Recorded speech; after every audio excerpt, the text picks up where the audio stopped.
नमस्कार दोस्तों, स्वागत है आप लोगों का बुक्स ऑफ वांटेड की एक और नई पेशकश में। इस चैनल के माध्यम से मैं आपके सामने तरह तरह की कहानियाँ लाता हूँ जो कि खौफनाक और डरावनी दोनों होती है। तो तैयार हो जाइए डरने के लिए।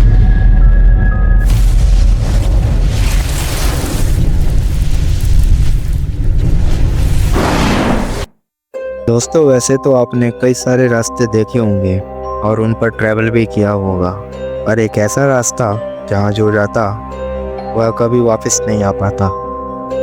आइए आज की अपनी कहानी की ओर बढ़ते हैं और देखते हैं कि ऐसा उस रास्ते में क्या था।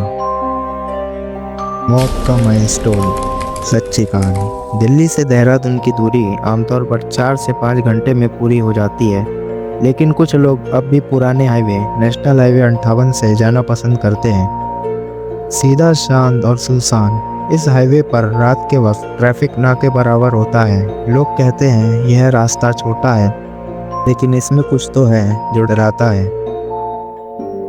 कहते हैं कि माइलस्टोन नंबर 213 के पास कुछ अजीब होता है, लेकिन यह सब किस्से कहानियां जैसे लगता है जब तक खुद पर ना बीते।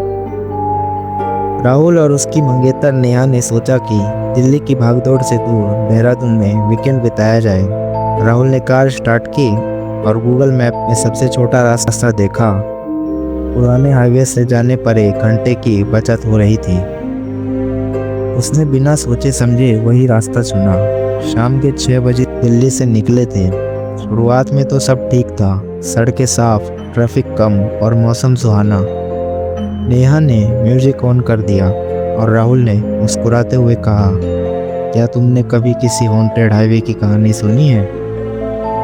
नेहा हंसी, हाँ सुनी है, और हर बार कोई बुजुर्ग आदमी लालटेन लिए दिखता है और कहानी के लास्ट में सब मरे हुए मिलते हैं। ऐसी कहानी मैंने कई बार सुनी है।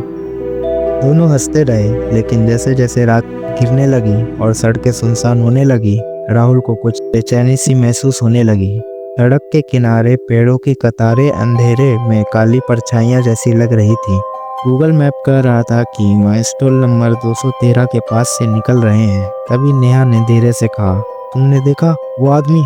राहुल ने ब्रेक मारा। कार थोड़ा डगमगाई। कौन आदमी?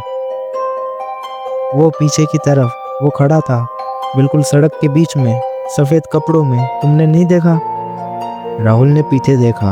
अंधेरा था, सिर्फ उनकी गाड़ी की पिछली लाइट दिख रही थी। शायद कोई भटक गया होगा। राहुल ने बात टाल दी। नेहा चुप हो गई। अब माहौल बदल चुका था। म्यूजिक ऑफ था और दोनों को ही कुछ अजीब लग रहा था। थोड़ी देर बाद कार का रेडियो अपने आप ऑन हो गया। अजीब सी घिसी पिटी आवाजें आने लगी, जैसे कोई बहुत धीमे सुर में कुछ बड़बड़ा रहा हो। राहुल ने रेडियो बंद किया, लेकिन बड़बड़ाहट नहीं रुकी। वो आवाज़ अब कार के भीतर ही जैसे गूंज रही थी। नेहा ने राहुल का हाथ कसकर पकड़ लिया। ये क्या हो रहा है?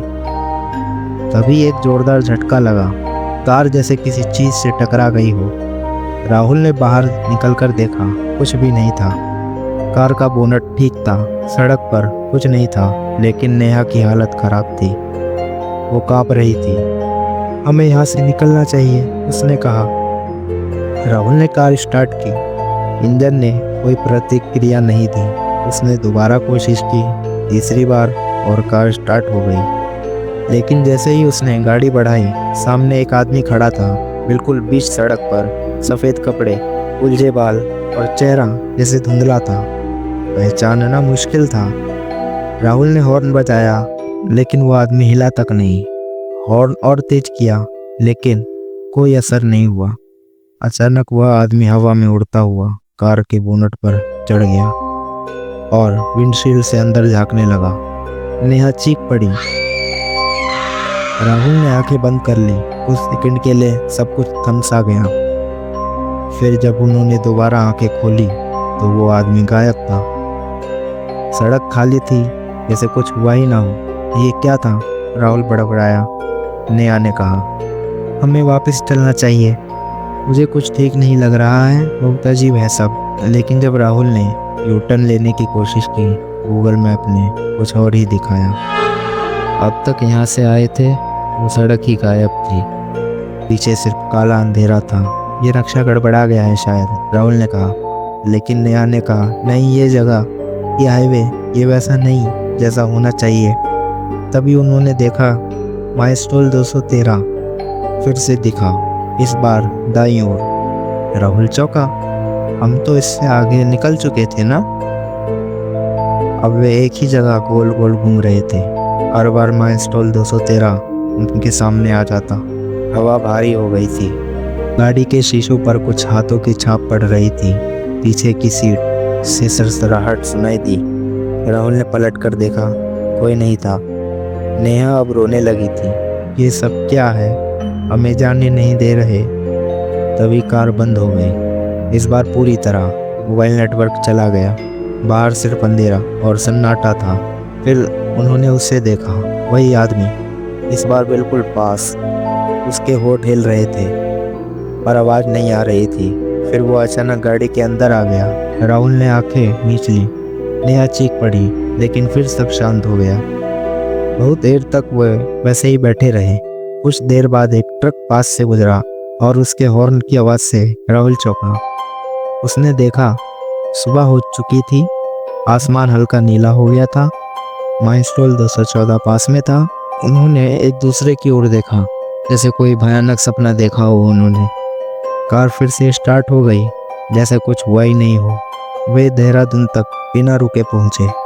होटल पहुंचकर दोनों ने सबसे पहले नींद पूरी की। लेकिन नेहा ने सपना देखा, वही आदमी, वही माइलस्टोन, और उस आदमी के फोटो से निकली एक फुसफुसाहट, अब तुम मेरी जगह जान चुके हो, अगला माइलस्टोन तुम्हारा है। जब नेहा की नींद टूटी, उसकी गर्दन पर उंगलियों के निशान थे, 5 काले निशान, जैसे किसी ने जोर से पकड़ा हो।